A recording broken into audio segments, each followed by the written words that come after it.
This is the final product, a fully analyzed NQ chart with key levels and indicator confirmations. But how did we get here? In this video, we'll go step by step, starting from a clean chart and building out high confluence levels. Our indicators shown here are statistically extreme areas show when price reaches statistically back at exhaustion.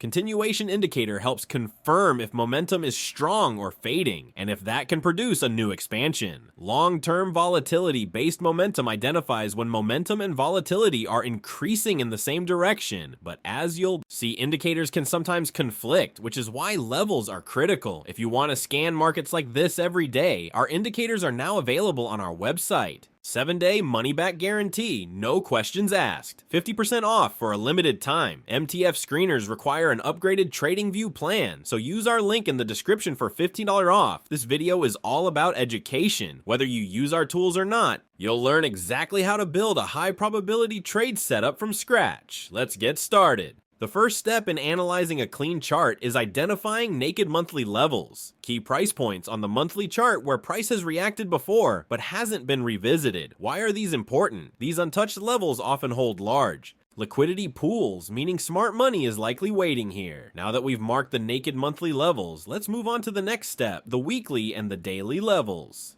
These levels work the same way but offer more precision for shorter term trades. While monthly levels set the major structure, weekly levels help us fine-tune high-probability reaction points. Weekly levels tend to act as magnets. Price often gravitates back to them before making its next major move. These levels are critical for day and swing traders since they provide closer, more actionable price zones. The more a weekly level aligns with a monthly level or other confluence, the stronger it becomes. Next, we'll move to the daily levels to refine our zones even more. With monthly and weekly levels set, we now zoom in further to mark daily levels. These provide the most precise areas for short-term trades, giving us clear intraday reaction points where price is likely to make a move. Daily levels are especially useful for day traders. They help pinpoint where liquidity is building on a more immediate time frame.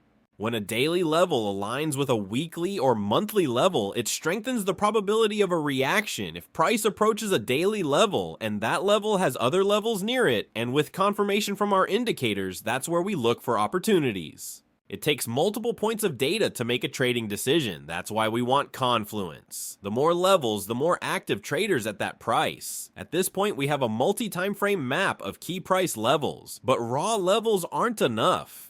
Now I like to organize everything in folders, so this is high time frame levels. We can clean the chart up a little and move to the next step.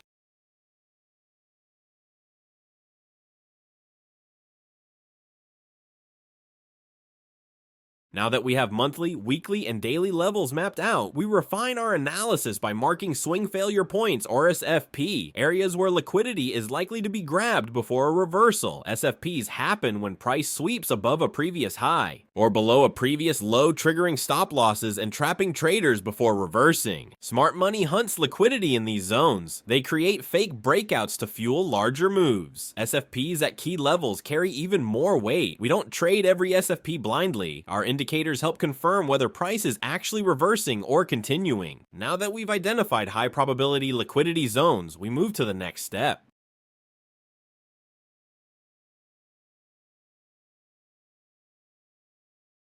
Now that we have our key price levels and liquidity zones, we add anchored volume weighted average price, or AVWAP, to understand where the true average price is based on volume. Unlike a moving average, these adjust for volume, showing us where the market has actually positioned itself over time. We anchor the VWAP to significant events, major highs and lows. When they align with one of our key levels, it adds strong confluence, confirming a high probability area for a reaction. At this stage, we now have price-based levels, monthly, weekly, daily, SFP, and volume-based moving average.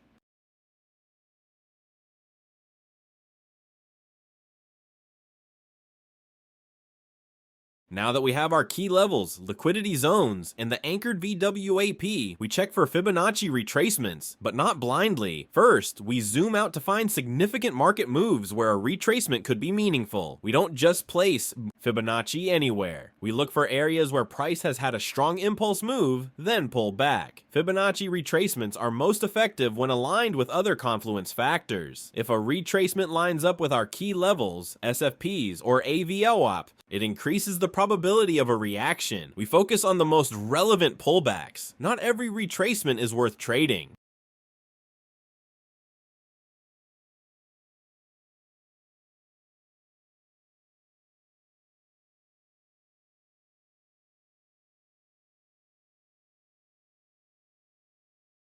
Now I'm looking for what seems important to do next. We don't just plot information for no reason. We only want what makes sense for what we are looking at. It is not a quick and easy process, and it takes a little time to determine what is important. By zooming out, I see we had a consolidation range previously. These can be important because it would have significant value areas or point of control that would be important for a pullback. The volume profile identifies where the most trading activity occurred before price made its next move. The value area shows the range where 70% of the trading volume took place, helping us determine where the market previously accepted price.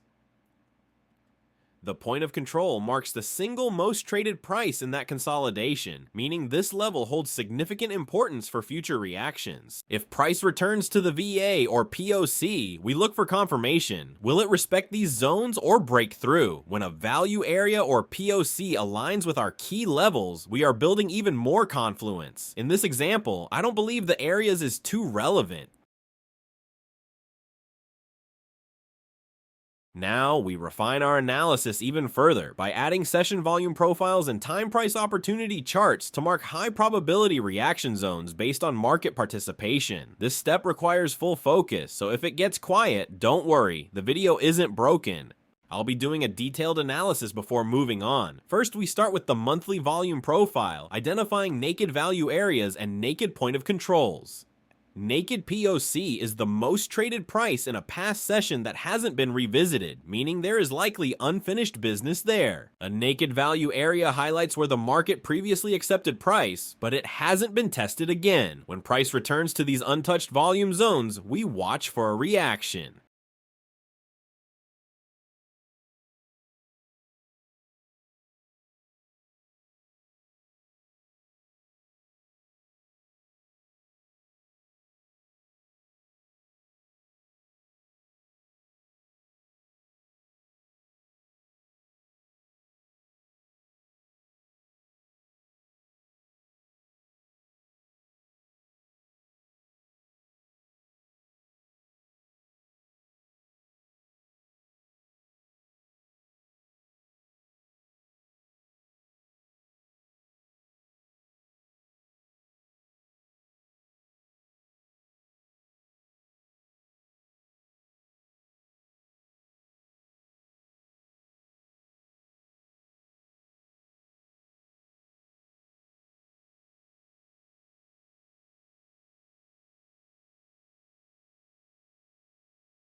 Next, we zoom into the weekly volume profile and do the same, marking naked POCs and naked value areas. These act as magnets for price and are crucial for shorter-term trades compared to the monthly levels. Next,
we switch to the weekly TPO chart, but here we only mark naked time POCs, the most active price level based on time spent instead of volume. Naked time POCs tell us where price lingered the longest, signaling potential reaction zones for future moves. For the daily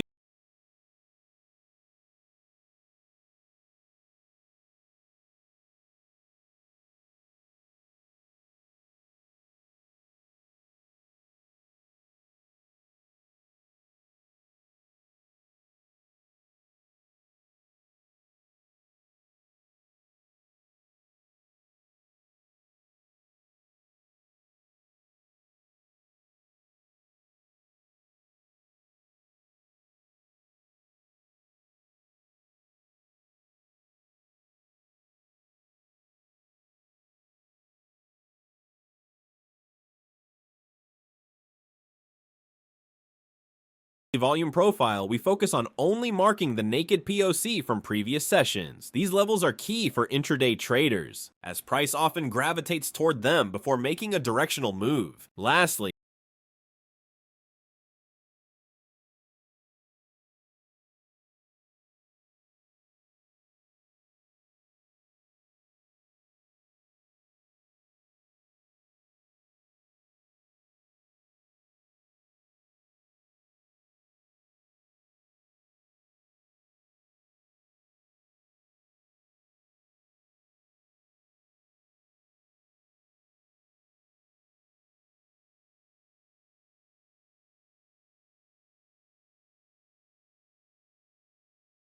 on the daily TPO chart, we only mark single prints, thin areas of one time frame activity where price moved too fast and is likely to be filled later. Single prints act like gaps. If price returns, it often fills in before deciding its next move. This full analysis ensures we have a complete market structure, combining long-term and short-term levels, volume zones, and market-generated data.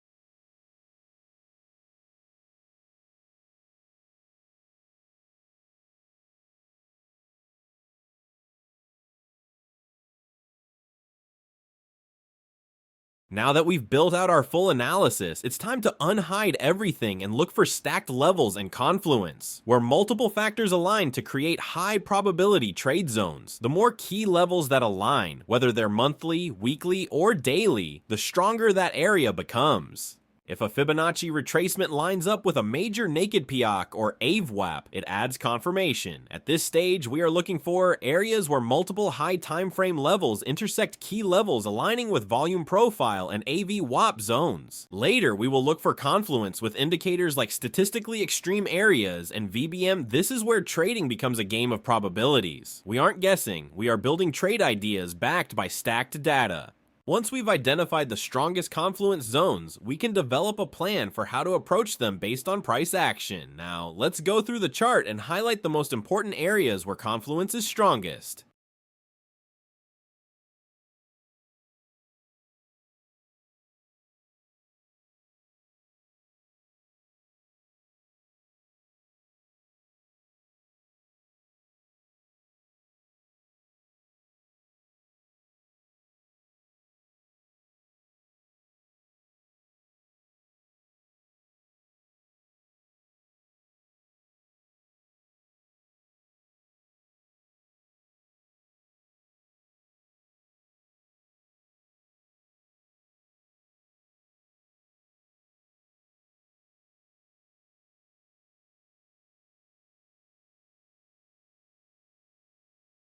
Now that we have the major confluence zones marked, I also mark some minor ones for more short-term reaction possibilities. These I will do in orange.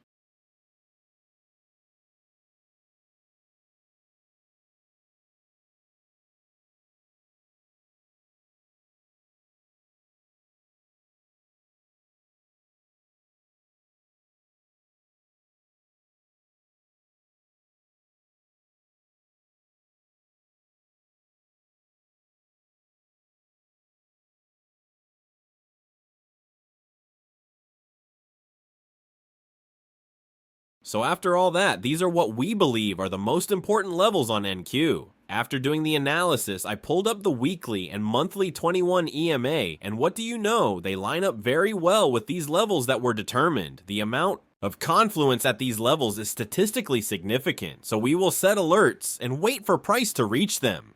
Once the level hits, we use our proprietary indicators to determine if a trade is possible and worth the risk. Without them, determining an entry is difficult. Even with a stacked level, you can't just enter blindly. You have to use more data to determine the entry, stop loss, and profit-taking levels. Our indicators make that much easier.